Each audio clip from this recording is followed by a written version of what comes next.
Hello friends, जेके और education पर आप सभी का स्वागत है। आज का हमारा टॉपिक है विज्ञान एवं प्रौद्योगिकी 2025।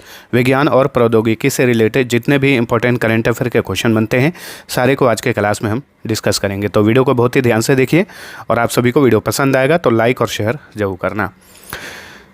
तो क्लास शुरू करने से पहले आप सभी के लिए एक क्विज है, इसका आंसर आप सभी लोग कमेंट करके बताइए। डीआरडीओ का मुख्यालय कहाँ पर है? डीआरडीओ यानी रक्षा अनुसंधान और विकास संगठन। बताइए इसका मुख्यालय कहाँ पर है। ठीक है, तो अब चलिए आज का हमारा पहला क्वेश्चन। हाल ही में भारत की पहली स्वदेशी रूप से निर्मित चिप विक्रम 3201 को किसने विकसित किया है? तो देखिए, भारत की पहली स्वदेशी रूप से निर्मित चिप का नाम क्या है? इसका नाम है विक्रम। ठीक है, क्योंकि ये 32 बिट का प्रोसेसर है इसलिए इसके नाम के साथ जो है विक्रम 3201 लगा हुआ है। बताइए इसे किसने विकसित किया है? सेमीकंडक्टर लैब ने, इसरो का जो सेमीकंडक्टर लैब है उसने इसे विकसित किया है। तो ऑप्शन सी राइट आंसर। अगला क्वेश्चन, हाल ही में एआई आधारित वेब ब्राउज़र एटलस को किसने लॉन्च किया है? एटलस को लॉन्च किया है ओपन एआई ने, जिसका चैट जीपीटी है। चैट जीपीटी का मालिक कौन है? Open AI. इसी ने हाल ही में अपना एक वेब ब्राउज़र लॉन्च किया है जो कि एआई आधारित वेब ब्राउज़र है, इसका नाम है एटलस। भारत द्वारा अंटार्कटिका में बनाए जाने वाले चौथे अनुसंधान केंद्र का नाम क्या है, जिसे हाल ही में केंद्र सरकार ने मंजूरी प्रदान की है? इसका नाम होगा मैत्री सेकेंड। ठीक है, अंटार्कटिका में बनाया जाने वाला यह भारत का चौथा अनुसंधान केंद्र होगा जिसका नाम है मैत्री सेकेंड। बाकी के तीन कौन हैं? दक्षिण गंगोत्री है, मैत्री है, भारती है। ठीक है, और ये भी याद रखिएगा यहाँ से कि भारत द्वारा अंटार्कटिका में बनाए गए पहले अनुसंधान केंद्र का नाम क्या था? तो दक्षिण गंगोत्री। ठीक है, नेक्स्ट, हाल ही में भारत ने किस संस्थान को संयुक्त राष्ट्र एआई उत्कृष्टता केंद्र के रूप में नामित किया है? आईआईटी मद्रास को हाल ही में भारत सरकार ने संयुक्त राष्ट्र के लिए एआई एक्सीलेंस सेंटर के रूप में नामित किया है। चलिए अगला क्वेश्चन, इसरो ने 24 दिसंबर 2025 को दुनिया के सबसे बड़े कमर्शियल संचार उपग्रह को लॉन्च किया। उस उपग्रह का नाम बताइए।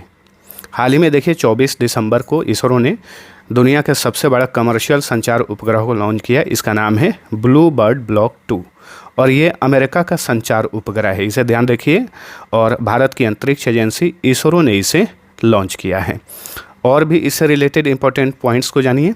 अमेरिकन संचार उपग्रह ब्लू बर्ड ब्लॉक 2 को LVM-3 M6 नामक रॉकेट से आंध्र प्रदेश के श्रीहरिकोटा के सतीश धवन स्पेस सेंटर से लॉन्च किया गया। जितने भी भारत में सैटेलाइट लॉन्च किए जाते हैं 99.9% जो है सतीश धवन स्पेस सेंटर से ही लॉन्च किए जाते हैं, इस बात को ध्यान में रखिएगा। ठीक है, ब्लू बर्ड ब्लॉक 2 का वजन लगभग 6100 से 6500 किलोग्राम है, जिससे ये LVM-3 द्वारा भारतीय मिट्टी से लॉन्च किया गया अब तक का सबसे भारी उपग्रह है या पेलोड है। ठीक है, ब्लू बर्ड ब्लॉक 2 पृथ्वी के लो अर्थ ऑर्बिट में तैनात होने वाला दुनिया का सबसे बड़ा कमर्शियल संचार सैटेलाइट बन गया है। तो ये संचार उपग्रह है। संचार उपग्रह का क्या मतलब है कि ये सैटेलाइट से नेटवर्क प्रदान करेगा, इंटरनेट वगैरह ये सब प्रदान करेगा।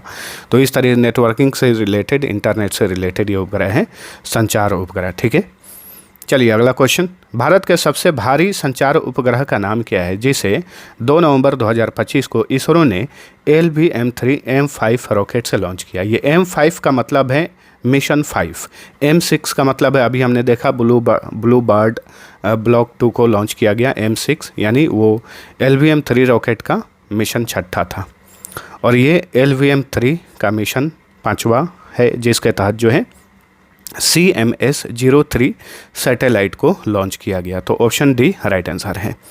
CMS-03, CMS का यहाँ पे मतलब है कम्युनिकेशन सैटेलाइट, यानी ये एक संचार उपग्रह है और ये भारत का अब तक का सबसे भारी संचार उपग्रह है।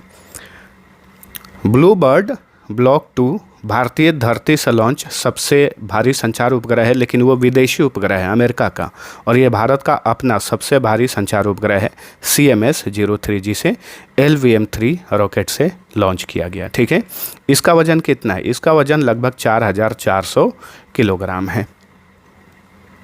नैनो बनाना, जिसे हाल ही में गूगल ने लॉन्च किया, क्या है? तो ये नई पीढ़ी का AI इमेज एडिटिंग टूल है। नैनो बनाना, जिसे 2025 में गूगल ने लॉन्च किया। गूगल जेमिनी पर ये उपलब्ध है। 9वीं से 12वीं कक्षा के छात्रों में विज्ञान और स्वास्थ्य नवाचार के बारे में जागरूकता बढ़ाने के लिए भारतीय आयुर्विज्ञान अनुसंधान परिषद यानी ICMR द्वारा शुरू किए गए कार्यक्रम का नाम क्या है? उसका नाम है शाइन। ठीक है, शाइन का मतलब क्या है? शाइन का मतलब है science and health innovation for the next gen explorers. ठीक है, तो इसे ICMR ने लॉन्च किया है। नेक्स्ट, हाल ही में भारत के पहले ड्रोन AI आधारित कृत्रिम वर्षा का प्रयोग किस शहर में किया गया? तो हाल ही में भारत के पहले ड्रोन AI आधारित कृत्रिम वर्षा का प्रयोग किया गया जयपुर में, राजस्थान की कैपिटल जयपुर में। 30 जुलाई 2025 को इसरो नासा के संयुक्त मिशन के रूप में किस पृथ्वी अवलोकन उपग्रह को लॉन्च किया? तो निसार एक पृथ्वी अवलोकन उपग्रह है जिसे 30 जुलाई 2025 को इसरो ने लॉन्च किया। और निसार जो है ये इसरो और नासा का एक संयुक्त मिशन है। चलिए विस्तार से जानिए। जब भी कोई सैटेलाइट लॉन्च होता है इंपॉर्टेंट, तो इससे रिलेटेड 2-3 इंपॉर्टेंट पॉइंट्स याद रखिए। उसका उद्देश्य क्या है, किसने लॉन्च किया है, ठीक है, अगर वो सबसे भारी है तो वजन कितना है, ये सब। 30 जुलाई 2025 को इसरो ने GSLV F-16 रॉकेट से निसार उपग्रह को लॉन्च किया। और निसार का फुल फॉर्म होगा NASA ISRO synthetic aperture radar. ठीक है, तो ये एक पृथ्वी अवलोकन उपग्रह है, रडार उपग्रह है। निसार उपग्रह वन आच्छादन, बर्फ और मिट्टी को स्कैन करेगा, जो बायोमास और जमीन के बदलावों के अध्ययन के लिए उपयोगी है। तो इस उपग्रह का उद्देश्य क्या है, इसे ध्यान रखिए।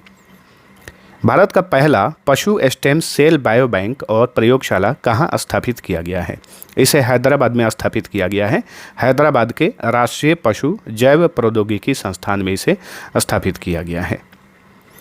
हाल ही में लुप्त प्राय गिद्धों पर विषाक्त प्रभाव के कारण भारत में किस दवा पर आधिकारिक तौर पर प्रतिबंध लगा दिया गया है? तो ये है निमेसुलाइड दवा पर हाल ही में प्रतिबंध लगा दिया गया है, क्योंकि लुप्त प्राय जो गिद्ध हैं, गिद्ध भारत में बहुत ही कम हो गए हैं, लगभग लुप्त प्राय हैं ये, तो इन पर ये काफ़ी बुरा प्रभाव डाल रहा था, जिसके कारण निमेसुलाइड दवा पर जो है आधिकारिक रूप से प्रतिबंध लगा दिया गया है। नेक्स्ट, 29 जनवरी 2025 को इसरो के ऐतिहासिक 100वें मिशन के तहत किस उपग्रह को लॉन्च किया गया?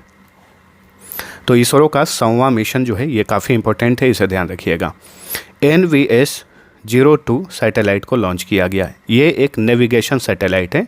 NVS का मतलब ही है नेविगेशन सैटेलाइट। ठीक है, तो ये इसरो का 100वां मिशन था, जिसके तहत NVS-02 नामक संचार उपग्रह को लॉन्च किया गया। कहाँ से लॉन्च किया गया? श्रीहरिकोटा के सतीश धवन स्पेस सेंटर से। किस सैटेलाइट से लॉन्च किया गया? तो GSLV F-15 रॉकेट से लॉन्च किया गया। GSLV का मतलब होता है जियो सिंक्रोनस सैटेलाइट लॉन्च व्हीकल। ठीक है, NVS-02 उपग्रह भारतीय क्षेत्रीय नेविगेशन उपग्रह प्रणाली यानी नाविक का दूसरी पीढ़ी का उपग्रह है, जिसे भारत के लिए सटीक नेविगेशन, समय और स्थान की जानकारी प्रदान करने के लिए डिजाइन किया गया है। तो इस उपग्रह का उद्देश्य क्या है, इसे याद रखिए। निम्न में से किस देश ने हाल ही में मानव अफ्रीकी ट्रिपैनोसोमियासिस के गैम्बियन स्वरूप को सार्वजनिक स्वास्थ्य समस्या के रूप में समाप्त कर दिया है?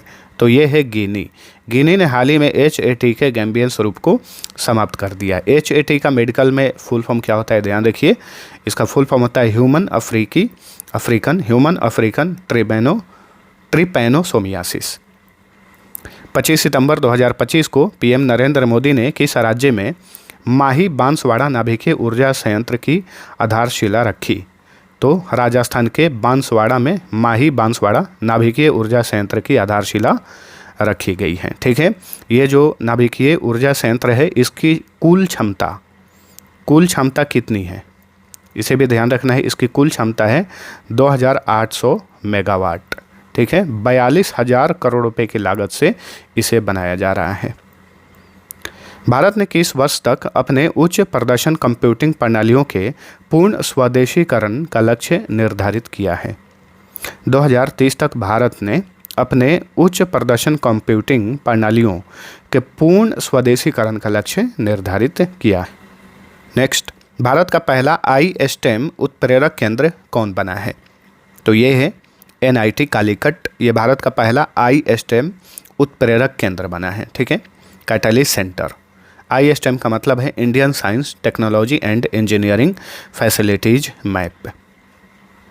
भारत के किस शहर में एक 38 वर्षीय महिला में दुनिया का सबसे दुर्लभ रक्त समूह CRIB खोजा गया है? तो देखिए, भारत में दुनिया का सबसे दुर्लभ ब्लड ग्रुप को खोजा गया है एक महिला में, और ये कहाँ की महिला? बेंगलुरु की 38 वर्षीय महिला में दुनिया का सबसे दुर्लभ रक्त समूह खोजा गया। इसका नाम है CRIB, और इसका फुल फॉर्म क्या होगा?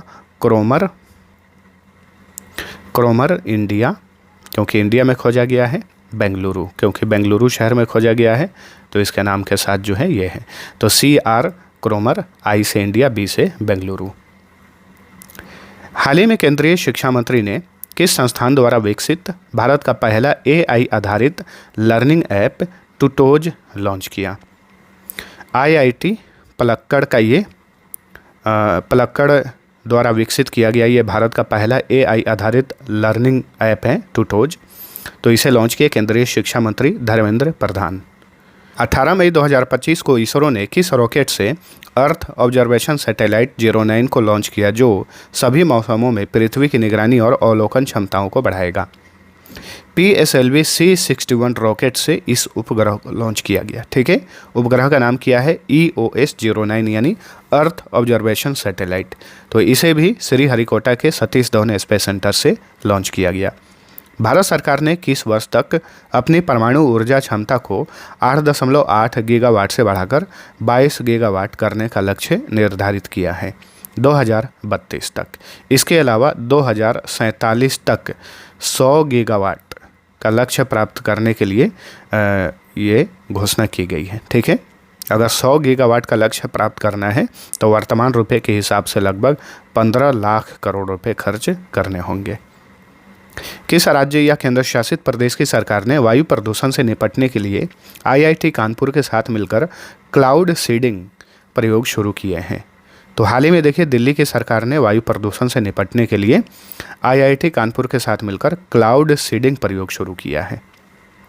अक्टूबर 2025 में क्लाउड प्रदाता AWS में हुए आउटेज के कारण मैसेजिंग ऐप सहित 1000 से अधिक वैश्विक ऑनलाइन सेवाएं बाधित हुई।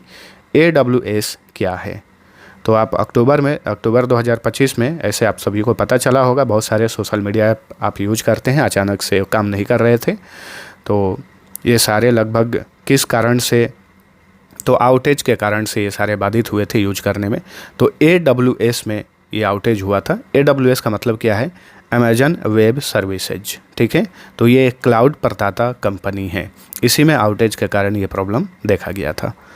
गूगल ने 2025 में अपने किस वीडियो जनरेशन तकनीक को प्रमुखता से पेश किया?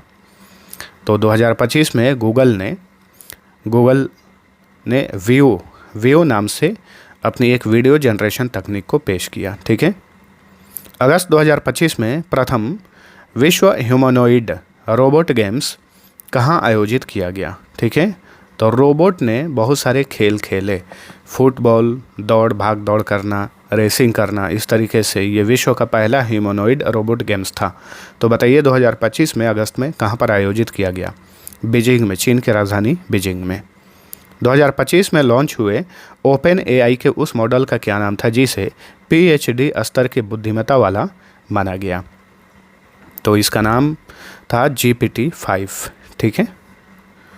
19 से 20 दिसंबर 2025 को क्षेत्रीय आर्टिफिशियल इंटेलिजेंस इम्पैक्ट कॉन्फ्रेंस की मेजबानी किस राज्य ने की? ओडिशा ने, ठीक है। 19 से 20 दिसंबर को हाल ही में क्षेत्रीय आर्टिफिशियल इंटेलिजेंस इम्पैक्ट कॉन्फ्रेंस की मेजबानी ओडिशा राज्य ने की।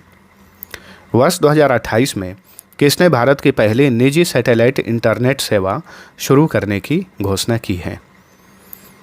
तो अनंत टेक्नोलॉजी ने, जो कि हैदराबाद में स्थित है, इसने हाल ही में 2028 में भारत की पहली प्राइवेट सैटेलाइट इंटरनेट सेवा शुरू करने की घोषणा की है। जुलाई 2025 में किस अंतरिक्ष एजेंसी ने ट्रैकर्स मिशन लॉन्च किया? ठीक है, ट्रेसर्स भी बोल सकते हैं, इसका एक फुल फॉर्म है, फुल फॉर्म हम जानेंगे। सबसे पहले बताइए किस अंतरिक्ष एजेंसी ने ट्रैकर्स मिशन को लॉन्च किया? इसे लॉन्च किया नासा ने, अमेरिकी अंतरिक्ष एजेंसी नासा ने। ट्रैकर्स का मतलब यहाँ पे tandem reconnection and cusp electrodynamics reconnaissance satellites, ठीक है। तो ट्रैकर्स का उद्देश्य सौर हवा के कारण होने वाले विस्फोटकों का अध्ययन करना है जो ऑरोरा का कारण बनते हैं और पृथ्वी के संचार उपग्रहों और पावर ग्रिड को बाधित करते हैं। तो ट्रैकर्स को किसने लॉन्च किया? नासा ने, अमेरिकी अंतरिक्ष एजेंसी नासा ने। नेक्स्ट, पृथ्वी पर किस उपग्रह का अब तक का सबसे बड़ा टुकड़ा जुलाई 2025 में न्यूयॉर्क में एक नीलामी में लगभग $5.3 मिलियन में बिका? लगभग $53 लाख में बिका। $53 लाख, ये करोड़ में होता है, लगभग 45 करोड़ रुपए से अधिक, 45-46 करोड़ रुपए होता है, ठीक है। तो बताइए किस ग्रह का टुकड़ा जो है नीलामी में इतने रुपए में बिका? मंगल ग्रह का टुकड़ा, उसका नाम रखा गया था NWA 16788। भारत की पहली क्वांटम कंप्यूटिंग वैली कहाँ स्थापित की जा रही है? इसे स्थापित किया जा रहा है आंध्र प्रदेश की कैपिटल अमरावती में। हाल ही में किस देश ने अपनी पहली जीनोम संपादित चावल की किस्में विकसित की हैं? तो भारत ने हाल ही में अपनी पहली जीनोम संपादित चावल की किस्में विकसित की हैं और इन चावल की किस्मों का नाम याद रखना है। इनके नाम है DRR धान 100, इसे कमला कहा जा रहा है, और एक है पूसा DST चावल 1, ठीक है।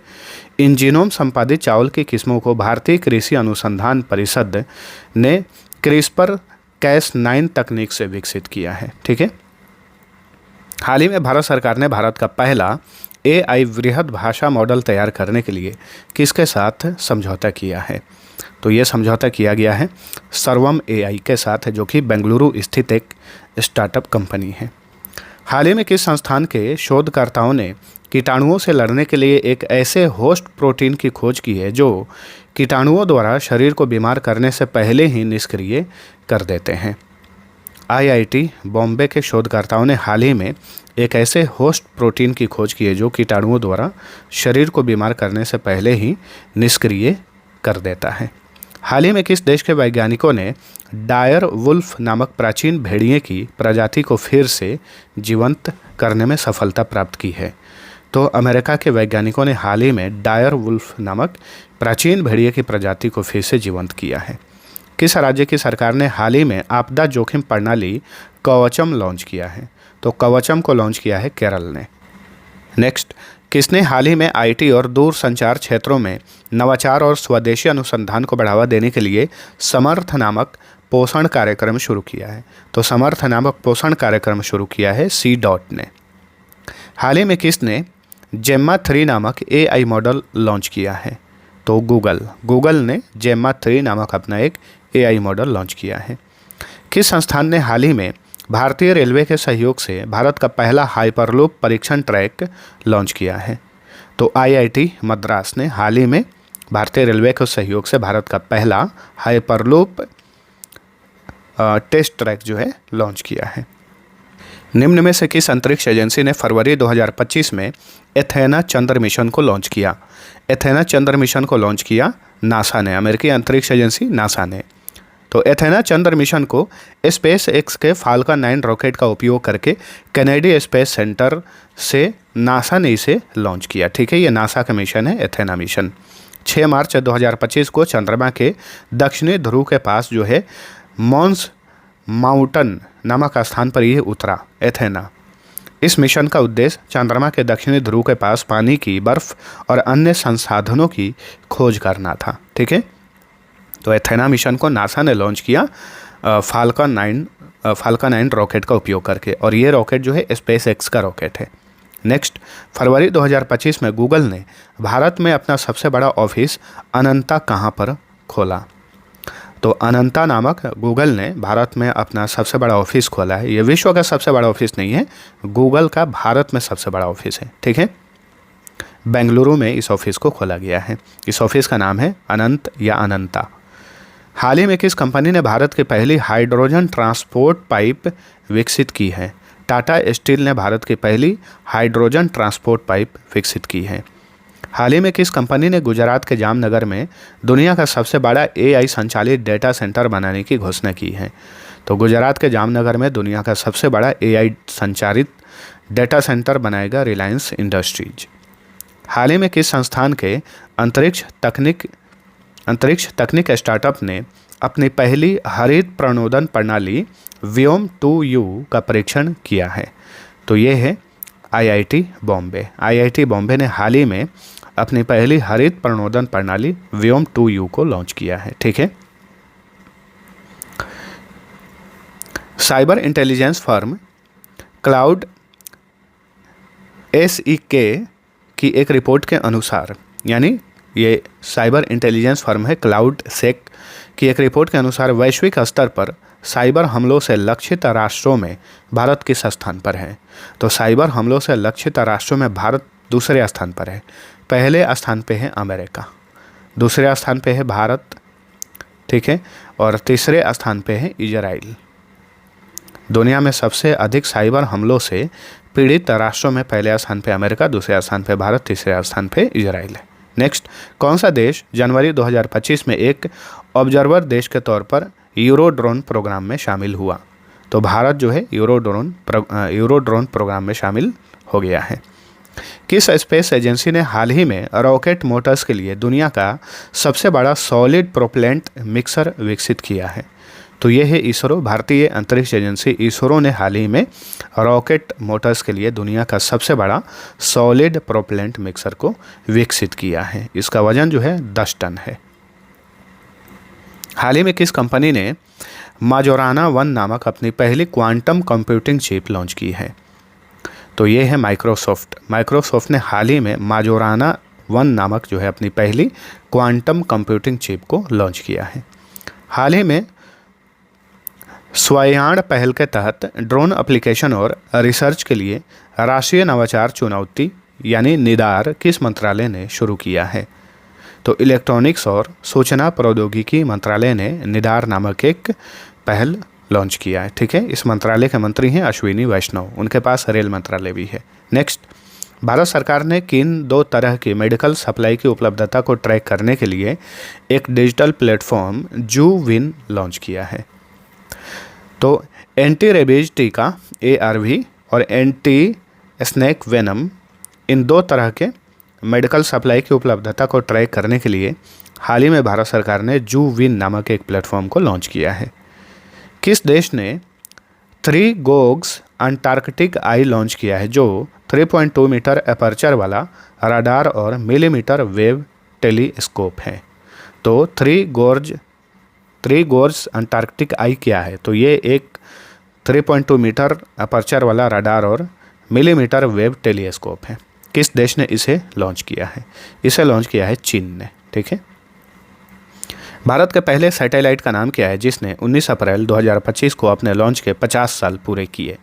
तो भारत का पहला सैटेलाइट कौन सा था? आर्यभट्ट। आर्यभट्ट को 19 अप्रैल 1975 को लॉन्च किया गया था और 19 अप्रैल 2025 को इसने अपने लॉन्च के पूरे 50 साल कंप्लीट कर लिए।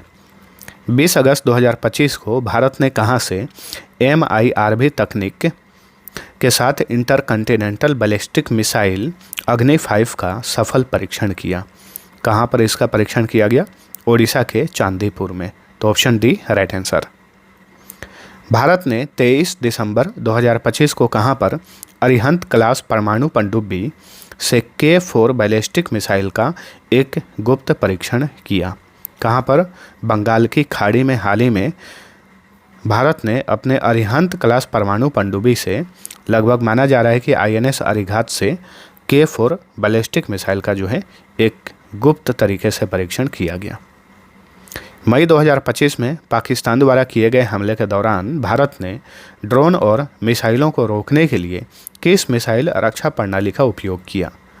तो भारत ने जो रूस से खरीदा है S-400, ठीक है, इसी का उपयोग किया गया। नेक्स्ट, DRDO द्वारा 2025 में विकसित कौन सी स्वदेशी रडार प्रणाली तेजस MK1A विमान की क्षमताओं को बढ़ाने के लिए डिजाइन की गई है? यह तो एक एग्जाम्स में पूछा हुआ भी था। ठीक है। इस क्लास में जितने भी क्वेश्चन हैं विज्ञान और प्रौद्योगिकी के सारे काफ़ी इंपॉर्टेंट है, सबको ध्यान रखिएगा। ठीक है। तो देखिए, DRDO द्वारा 2025 में विकसित कौन सी स्वदेशी रडार प्रणाली तेजस, जो भारत का फाइटर जेट है, तेजस Mk-1A विमान की क्षमताओं को बढ़ाने के लिए डिज़ाइन की गई है? तो ये है उत्तम AEA से, ठीक है। ये एक रडार प्रणाली है जो कि तेजस फाइटर जेट में इसका इस्तेमाल किया जा रहा है। नेक्स्ट, भारतीय नौसेना द्वारा मई 2025 में समुद्र के नीचे के किस रक्षा हथियार का सफलतापूर्वक परीक्षण किया? तो मल्टी इन्फ्लुएंस ग्राउंड माइन इस हथियार का नाम है, जो कि समुद्र के नीचे ये काम आता है, ठीक है। तो भारतीय नौसेना ने इसका परीक्षण किया। किस संस्था ने हीमोफीलिया के लिए भारत का पहला ह्यूमन जीन थेरेपी का सफल परीक्षण किया है? तो यह है institute for stem cell science and regenerative medicine, Bengaluru में स्थित है। इसी ने हाल ही में हीमोफीलिया के लिए भारत का पहला ह्यूमन जीन थेरेपी का सफल परीक्षण किया है? किस देश ने हाल ही में दुनिया का पहला वाणिज्यिक 10 गीगाबिट ब्रॉडबैंड नेटवर्क लॉन्च किया है? तो ये है चीन। चीन ने हाल ही में दुनिया का पहला कमर्शियल 10 गीगाबिट ब्रॉडबैंड नेटवर्क जो है लॉन्च किया है। सितंबर 2025 में भारत और जापान ने किस चंद्र अन्वेषण मिशन के लिए एक समझौते पर हस्ताक्षर किए? चंद्रयान 5 मिशन के लिए हाल ही में भारत और जापान ने एक समझौता किया है। तो ऑप्शन सी राइट आंसर है, ठीक है। दोस्तों, ये वीडियो यहीं पर होता है समाप्त। आप सभी को एक इन्फॉर्मेशन देना है, आप किसी भी एग्ज़ाम की तैयारी करते हैं, एग्ज़ाम नज़दीक है, तो हमारे PDF से आप क्विक रिवीजन कर सकते हैं। अलग अलग सब्जेक्ट का अलग अलग PDF बना हुआ है, बहुत ही कम प्राइस में, उसे आप डाउनलोड कर सकते हैं। इसे वीडियो के डिस्क्रिप्शन में सभी का लिंक मिल जाएगा। अब ये क्विज का आंसर कमेंट करिए, DRDO का मुख्यालय कहाँ पर है, ठीक है। Defence research and development organisation का मुख्यालय कहाँ पर है, कमेंट करके आंसर बताइए। अब चलिए मिलते हैं अगले वीडियो में, तब तक के लिए टेक केयर।